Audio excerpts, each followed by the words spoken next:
guys, welcome back to my channel. Today I am going to show you how I made this backdrop for about $100. Before we get into it, I want to tell you one thing. If you like finding deals on things like balloons accessory, balloons, balloon equipment, all the things that you need to make stuff like this, join me in my Facebook group where I find deals and post them for you guys from places like Amazon, Walmart, eFavorMart, Home Depot, those kind of places, and I post them for you guys to take advantage of. So if you like what you see here, join me over there too. All right, let's get into it. All right, so I backed this up a little bit so we can get the whole thing. We are in my messy garage, sorry about that. But this is 8 feet tall, so it's hard to do this inside. So these tiles, first of all, these are I think they're almost 12-inch by 12-inch square tiles, and these are from Amazon. Every single thing that I can possibly link for you, I'm gonna have linked in the description and in the comments, including these. These are on, I used 32. There's 4 by 8, so there are 32 tiles for this 4 by 8 foot backdrop. You can see here that I do have a little bit of a edge. So this is foam board, so you could easily cut this off if this bothers you. It didn't bother me. In fact, I kind of liked it because with this, I had something, you can actually see where I've clamped. I can clamp to the board rather than the actual tiles. So I kind of liked having this little bit of edge, but that's totally personal preference. So the tiles, like I said, are from Amazon. They are on a foam board, and I will show you. It is 1 inch thick. This foam board is from Lowe's. It's probably the only thing that you I can't really link for you to buy online, but it's from Lowe's. I would recommend at least 1 inch thick and not any thinner than that. The brand, I believe, is Kingspan. So 1 inch foam board. These are glued on. I did some trial and error with the glue. Hot glue did not work. Super glue did not work, but the glue that worked really well to hold these on was this flex glue, and I will have this linked as well. It does require a caulk gun. You might be able to buy it without, but I really like this. It's a nice amount. So I glued, you can see I'm putting a little video of me doing it here, but I just kind of glued on the, upside down on these sort of lines. I added a few strips of glue, and then on the edges for each panel. The other thing that I did before I glued these is I painted this board. So this actually comes as a green board, and I got some paint from the mist tint section and painted it black, knowing that I was going to be using black panels, just in case I was worried if there were going to be any gaps or anything. There aren't, but I just wanted it to be black. I also did paint the back of it black just to be certain. It really didn't take long at all. So that is how I made the board itself. Now, how is it standing is the next question, because you can't, you could do this on wood, and that would be fine. It's going to be more durable if you do this on a piece of wood. It's also going to be more expensive and heavier. So, there's a bit of a trade-off. If you're going to plan on using this outdoor, you probably want to use wood, whereas the foam has been just fine for indoor use. So, but anyway, if you use wood, then you can drill into it.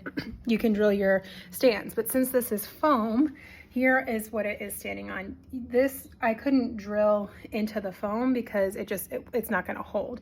So this is glued. This 2x4 is glued with the same glue that I just showed you. And then in addition, just because it made me feel a little bit better, I have these strips of tape. But you can see these are the same strips of tape that I originally applied, and they are holding just fine, which tells me that they're not getting pulled on and that the glue is holding. However, you could remove the tape and double check the glue as often as you want to. And I probably will the next time that I use this, just because I've used it a few times, just to, make sure that it's nice and secure. But this glue is holding really well. And then the next thing that I did was, and these are drilled in, the brackets are drilled into these 2x4s. I added these extra large brackets. So that is what it is standing on. And then when I actually put this up for an event, I will put a weight back here. I've been using dumbbells, but you could use sandbags or anything like that just to keep it from tipping forward. So I have 2 of those, 1 on each side, that hold it upright. You can see a little bit better there. So that is how it is standing. Again, if you have a wood, if you have everything on wood, it's going to be more secure. Like, there's no question about that. However, for indoor events, for transporting this in my car, I have a Honda Pilot. That's what I transport this back and forth with. It has held up just fine. And then lastly, a question that I often get is about the neon sign and how I attached that.